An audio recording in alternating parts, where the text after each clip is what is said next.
Pensa só, o seu dinheiro, as economias de uma vida inteira, simplesmente presas no banco por um decreto do governo. Pois é, essa foi a realidade de milhões de brasileiros durante um dos períodos mais dramáticos da nossa história recente, o governo Collor. Vamos mergulhar nessa história para entender como o país chegou a essa medida tão desesperada e quais foram as suas consequências.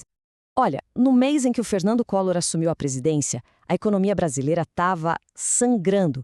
A inflação mensal, ou seja, o aumento de preços em apenas 30 dias, chegou a absurdos 80%. E não era por ano, não, era por mês.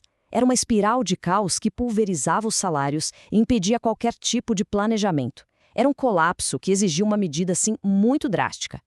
E o que significa viver com hiperinflação na prática? Bom, significa que os preços no supermercado podiam mudar da manhã para a tarde. Salários perdiam todo o seu valor em questão de dias. Era um cenário de caos econômico total, que corroía a confiança e paralisava qualquer planejamento de longo prazo. O país precisava de uma solução, e rápido. E aí, nesse cenário de desespero, surge um salvador, Fernando Collor.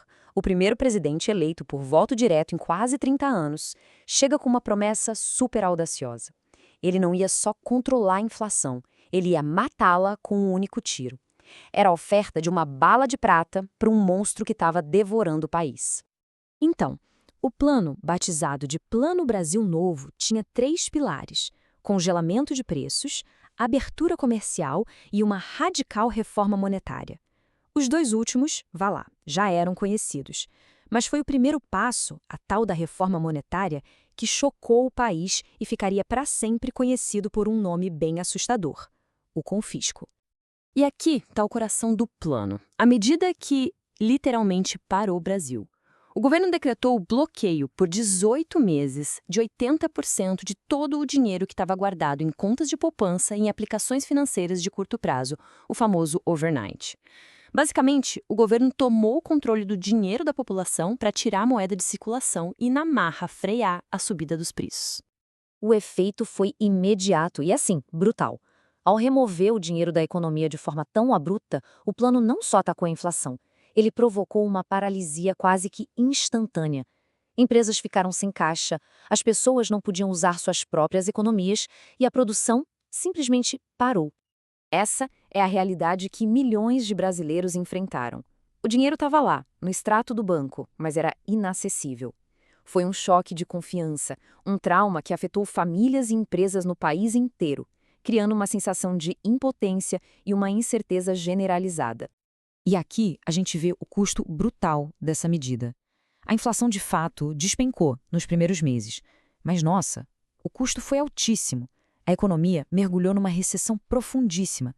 Só no segundo trimestre de 1990, o PIB, que é a soma de todas as riquezas do país, encolheu 8%.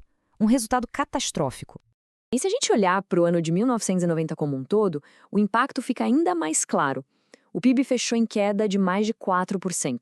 A indústria, que é o motor da economia, sofreu ainda mais, encolhendo 8%. O choque de liquidez, a falta de dinheiro, simplesmente sufocou a produção e o investimento no país. Aquele alívio inicial com a queda da inflação, sabe, durou pouco. A recessão severa e as pressões políticas e sociais começaram a minar o plano. O governo se viu forçado a afrouxar o controle e a inflação, que parecia derrotada, começou a dar sinais de que estava voltando. A cronologia do fracasso é bem rápida. Apenas 2 meses depois do confisco, lá em maio de 1990, o governo começou a ceder à pressão de empresas e da sociedade, liberando parte do dinheiro bloqueado. Eram as famosas torneirinhas. O resultado? No fim do ano, a inflação já estava de volta.